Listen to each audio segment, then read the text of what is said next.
How the heck does an org chart help with making your business process dependent? Good question. Most entrepreneurs create an org chart as an exercise that was given to them by a coach. It's an excellent exercise, but the result is almost always a static diagram that is rarely, if ever, used. It's done in PowerPoint or Excel. It gets printed and then gets filed away. The business owner has this experience of, wow, that was a great exercise, but it never gets used and the value is lost almost immediately. Your organizational chart can be a fluid, dynamic tool that is used frequently.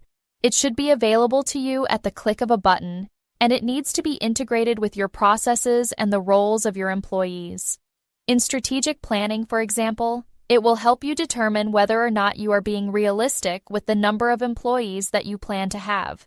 As you grow, it helps you to plan departmental expansion, to determine who you plan to hire next. And, as Michael will show you shortly, creating the org chart of your future business is step number 2 in the 5-step systemization plan. This 5-step plan is the result of Michael's work delivering the eMyth Mastery Program to hundreds of entrepreneurs over 17 years. Michael will show you how your org chart can tell you what your new recruit needs to do, how they need to do it, and how much it's going to cost to get them up to speed so you can start generating an ROI on that new hire. What you're going to see is that by clicking on any one of the boxes on your organization chart, an employee will see a complete list of their responsibilities, the processes that are specific to that role. You're going to have a training plan. You're going to know exactly what they need to do to be able to do the job that you need them to do. With that said, let me hand you over to Michael so you can see for yourself the power of having a dynamic org chart in your quest to creating a process-dependent business. And remember, with each of the videos, use the complementary tools and resources that we're offering. If you have any questions or need assistance, don't hesitate to reach out. Michael's contact information is below. The second step, once you've got your vision in place, the next step is to create your org chart of your future vision. Hence the reason why we like to do the vision is so that when you build your org chart is a blueprint of your vision in terms of its positions.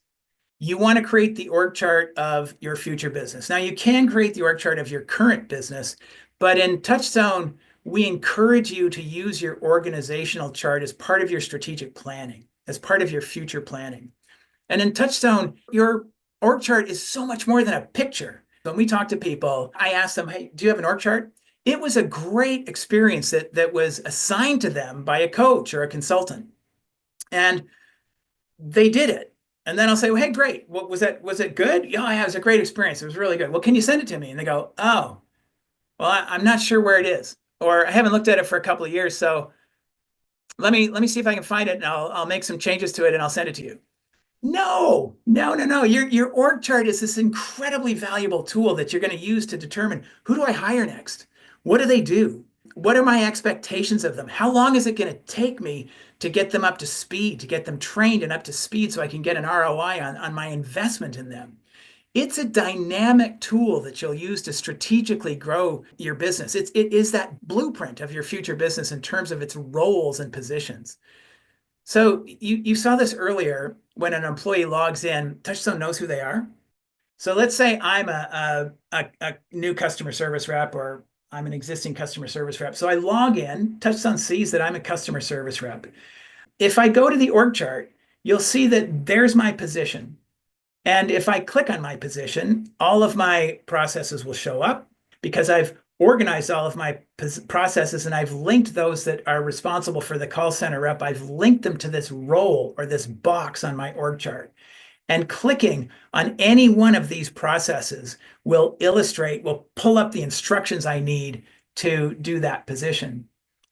So when you first log into TouchStone, we recommend building your org chart. We give you a generic org chart, but if you click those 3 little dots, you can add, edit, or remove positions. Everything in TouchStone is drag and drop, so you can move positions around on your org chart. If I want the dispatch to report to call center, easy.